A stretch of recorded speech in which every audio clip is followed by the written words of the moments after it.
So I heard the economy's bad. Anybody hear anything about that? Heard some about it on the news, It doesn't really affect me though, because I've always been poor. So it's not that big of a deal. Like I still get to go out and, hang out with my friends and take my wife to dinner. The only thing that I had to stop doing in this terrible economy is paying my credit card bills. Couldn't afford them anymore. Had to sacrifice something. Cut the fat, right? The economy's bad for homeless people. It is.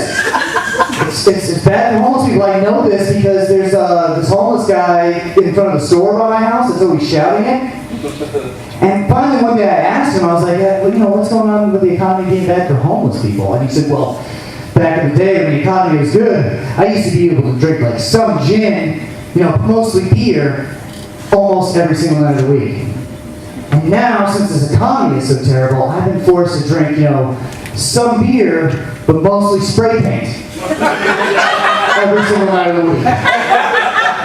I felt really bad for the guy, right? I felt bad for the dude, so I went in that store and I bought him a can of blue. Did my duty, right? The economy does kind of freak me out though. Like the more I hear about it, I start thinking about businesses and different ways I can make money in this terrible economy. And I got a great idea the other day. I was like, man, what if I opened up a cigar store right next to an abortion clinic?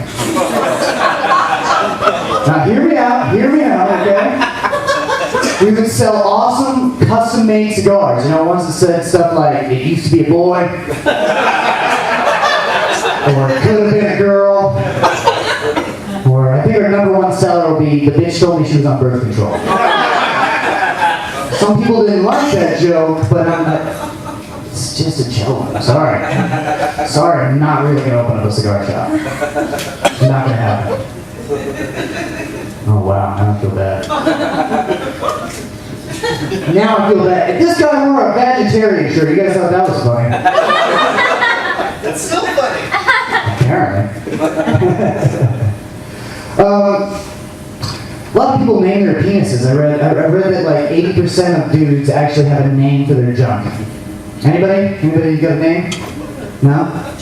I personally think it's disgusting. I personally think it's disgusting to name your penis. That's why I named my testicles. I named my testicles the Olsons because they both look exactly alike, but they have completely different personalities. If I ever lost one in a tragic accident, I would rename them the Corys. I'll be surprised if that still works. Always. But a buddy of mine the other day asked me if I'd be willing to donate sperm. I was like, why the fuck would you want my sperm? He's like, no, would you ever donate sperm to like a sperm bank? I was like, yeah, they give you money, right? It seems fine, right? He's like, you wouldn't be worried that 18 years from now, some kid would show up on your doorstep, like, wondering who his dad is? I was like, wow, people really do that? He said, yeah, I think kids today just want to know what kind of guy that their dad is. I was like, well, tell them the truth. Son, did you ever think for 1 second that your dad was the kind of guy that would masturbate into a cup for $50? And a free bus pass? All right, then, good talk. I'll see you again at 18. Yeah. Does anybody ever fart so hard they thought their phone was ringing inside their pocket? That's not really a joke. But now I know who that's happened to.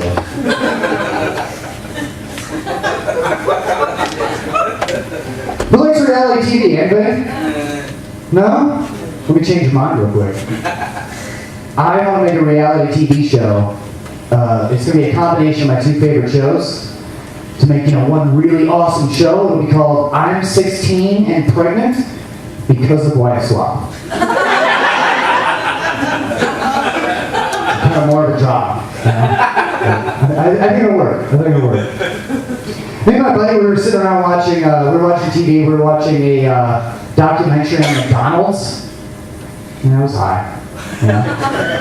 It's like the history of McDonald's. It was really interesting, They started talking about the stock price of McDonald's when it first went public.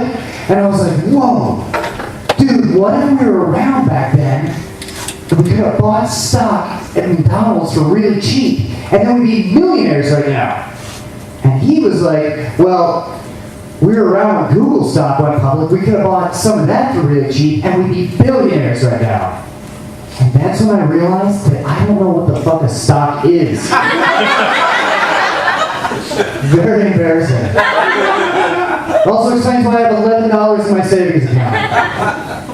And my 5-year plan is to hit it big and play on the scratchers. Yeah, you guys know what I'm talking about. I do like to smoke weed. Anybody else? Awesome. Yeah. Well, let me rephrase the question for the people that didn't say woo. Are there any cops in the room this evening? That's cool, because I'm not old. We're good friends. You are. Now, I like smoking marijuana, but there's some things you can't do when you're high. One of those things is finding someplace with your GPS. It's just way too harsh and demanding and confusing, you know? I can't take it. It's like, in 3 miles, you'll make a left turn. Shit, how far is 3 miles? Why is it telling me this now? In 1 mile, you will make a left turn. Is that the same left turn? What's going on right now? The solution, I think, is a stoner GPS, okay? It's just way more calm and mellow and reassuring, you know? I'm going to invent this, okay? They'll be like, hey bro, in 3 miles you're going to make a left turn.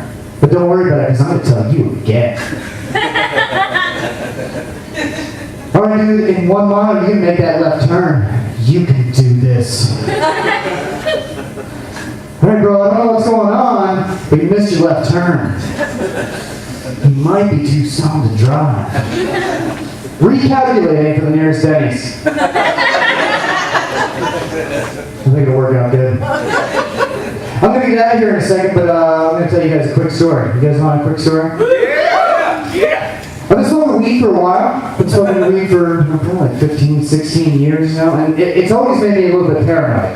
Now I'm fine with it. I don't care about being paranoid, but back when I was a kid, I remember having to like go home and go home to my parents' house, and I remember having to give myself that pep talk on the front porch, you know, before you go on the door, you know? Like, all right, man, you can do this. You just go straight in the door and you go to bed. If anybody asks, you say you're really, really tired and your allergies are acting up.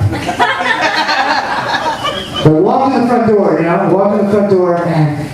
and I started making a beeline for my bedroom. And my dad's sitting there in the dark, smoking a cigarette, like waiting for me to come home, watching the door. And this starts making me paranoid. I was like, oh, hey, Dad, allergies or something. And he stopped me and he says, let me see your eyes. He looks into my eyes, and I'm like, shit, I'm busted. I know I'm busted. I'm getting real freaked out and paranoid. He sits me down, and I know I'm screwed, right? I'm like, what am I going to say? What am I going to say? He says, take off your shoes and socks. I was like, okay, what is he not want me to run away?